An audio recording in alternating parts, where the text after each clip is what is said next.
Hello all, this is Ashish Kumar. आज 14 मई 2025 को भारत को उसके 52nd chief justice of India मिले हैं, justice B R Gavai. Justice Khanna के रिटायरमेंट के बाद जस्टिस गवई 52nd सीजीआई हैं। इसके लिए हम उन्हें मुबारकबाद भी देते हैं। और नोट करने वाली बात यह है कि जस्टिस बी आर गवई देश के पहले Buddhist chief justice of India है और साथ में देश के वो दूसरे दलित चीफ जस्टिस ऑफ इंडिया है। पहले दलित चीफ जस्टिस थे जस्टिस के.जी. बालकृष्णन। देखिए, आमतौर पर नॉर्मली जब चीफ जस्टिस ऑफ इंडिया अपना ऑफिस संभालते हैं तो उनकी कास्ट के बारे में कोई जिक्र नहीं होता, मगर यहां पर जिक्र क्यों हो रहा है? क्योंकि जस्टिस बी आर गवई खुद दलित हैं। ये इंपॉर्टेंट नहीं है। इंपॉर्टेंट बात यह है कि उनकी खुद दलितों को लेकर और रिजर्वेशन को लेकर जो राय है वो बहुत ही इंटरेस्टिंग है।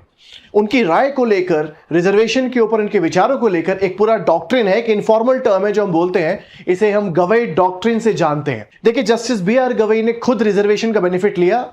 जुडिशरी में उन्होंने बहुत बेसिक लेवल से शुरुआत करी और आज वो टॉप पोजीशन पे है, इसमें कोई डाउट नहीं है। वो रैक्स टू रिचेस का एक परफेक्ट एग्जांपल है। अपनी कड़ी मेहनत से वो यहां तक पहुंचे हैं। मगर साथ ही में एक बहुत इंटरेस्टिंग आइडिया ये है कि जस्टिस गवई का मानना है कि देश में रिजर्वेशन तो होनी चाहिए। अफर्मेटिव एक्शन, सोशल जस्टिस के लिए, सामाजिक न्याय के लिए रिजर्वेशन जरूरी है। और मुझे लगता है पर्सनल लेवल पे हम सब इस बात से एग्री करते हैं, अगर कोई बहुत कमजोर है और अगर आप किसी स्टेज पर उसको सपोर्ट नहीं करेंगे तो ताउम्र वो कमजोर ही रहेगा। थोड़ी सपोर्ट के साथ अगर वो मजबूत हो जाए तो देश के विकास में अपना कंट्रीब्यूशन कर सकता है। तो कहीं ना कहीं रिजर्वेशन जरूरी हो जाता है। As a student of polity, as a student of Indian constitution, हमारी पर्सनल विचारधारा भी यही है। मगर जस्टिस गवई यहां पर बोलते हैं कि रिजर्वेशन गलत नहीं है, मगर जिस तरह से रिजर्वेशन को इंप्लीमेंट किया जाता है वो गलत है। फॉर एग्जाम्पल, वो कहते हैं कि शेड्यूल कास्ट और शेड्यूल ट्राइब को रिजर्वेशन मिले, ठीक है, मगर उसके अंदर भी क्रीमी लेयर का कॉन्सेप्ट अप्लाई होना चाहिए। जो schedule caste, schedule tribe economically बहुत साउंड है या वो एजुकेशनली उनके पेरेंट्स या ग्रैंड पेरेंट्स वो स्ट्रांग रहे हैं, तो अब टाइम आ गया है कि उनको रिजर्वेशन से बाहर कर दिया जाए। मतलब रिजर्वेशन गलत नहीं है, मगर जिस तरह से उसको अप्लाई किया जाता है उसे ठीक करने की जरूरत है। तो जो जस्टिस गवई डॉक्ट्रिन है वो ये मानता है कि सोशल जस्टिस को एक्सीलेंस के साथ बैलेंस करना बहुत जरूरी है।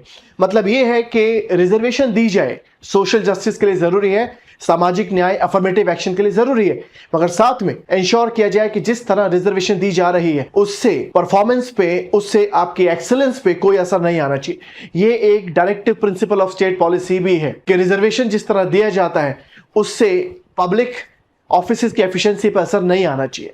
मतलब justice Gavai doctrine affirmative action और मेरिट को बैलेंस करने में बिलीव करते हैं।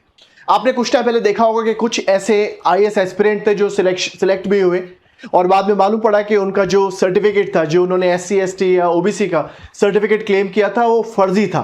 वो पैसे देके या करप्शन के थ्रू बनवाया गया था। फिजिकली हैंडीकैप का सर्टिफिकेट था, वो करप्शन के थ्रू लिया गया था। ये बात यहां पर भी अप्लाई होती है।